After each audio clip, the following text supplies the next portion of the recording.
Okay, fifth grade, now we're going to do some more examples of how we find where to put the 0 in the quotient. So please put down this example. This is not in your textbook, so listen carefully and look carefully. We're going to do 648 divided by 6. Our first step will be to estimate. So again, I look here, the first digit here in the hundreds with 6 is 6 divisible by 6. Yes, so our estimate's just going to change to 600 divided by 6. And 6 divided by 6 is 1, and we add our zeros. So a good estimate would be, our answer should be around 100. Now let's go through our second steps. Looking from our estimate, which place did we start? Our first number in our answer would be the hundreds place, so we're going to start here. I know I have to go here. So 6 divided by 6 we know is 1. 1 times 6 is 6, and we subtract, okay, which 6 minus 6 is 0. Now, can I do 6 divided by 0? No, if I have nothing, I can't put it into 6 different groups. So I'm going to bring down my next number, which from the tens place, which is the 4. Can I do 4 divided by 6? Again, if I have 4 pens, can I put them into 6 groups? No. So now that we've gotten to this point where we can't divide twice, that's where we put our 0 in there to hold the place value. Okay? Then we bring down our last digit in the ones place. Now we do 48 divided by 6. And what is 48 divided by 6? That is 8. So we put 8 up on the top, and 8 times 6 is 48. And we subtract 48 minus 48 to get 0. Okay, let's look at our quotient. Our answer, 108. Let's look back at our estimate. It's 100. So that is reasonable. So we must have done something right.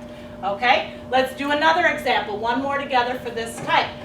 Put down 756 divided by 7. 756 divided by 7. Let's estimate again. Here are our first digits to look at are 7 and 7. Those are compatible. Ms. Bennett, if you're in the building, please come to the library. Ms. Bennett.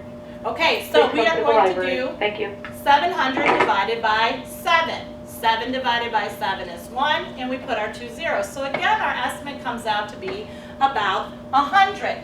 And let's go back now and do the problem together. I'm going to erase this. I'm not changing the numbers. I'm going to make it bigger. 756 divided by 7.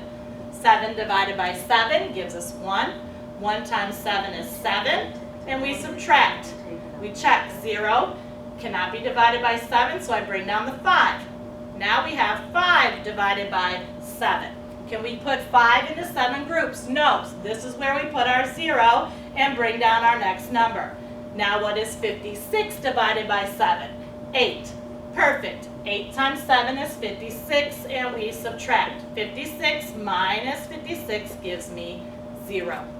Okay, fifth grade, at this point, if you have questions on how we get that 0 in that quotient, please take a minute to put it down. Now, the next thing I need to show you, which is not printed in your textbook either, so pay attention and get this copy carefully, is I'm going to show you, well, how can I know, yes, we have our estimate, yes, 108 is close to 100, but how can I know for sure if I did something correctly? We can do that by checking, and we do that by checking by multiplying the quotient, which is your answer, by the divisor. Again, the divisor is the number we're dividing by, and then your answer should be the dividend. So we're going to do that quickly together. So our quotient here was 108. Our divisor here was 6.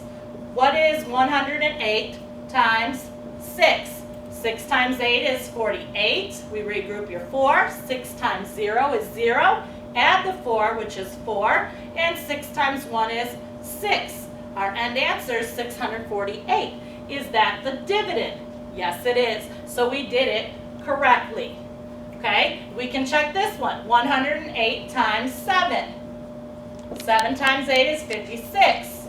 7 times 0 is 0 plus my 5. And 7 times 1 is 7. So my end answer is 756. Is that my dividend? Yes, it is. So we have done those problems correctly.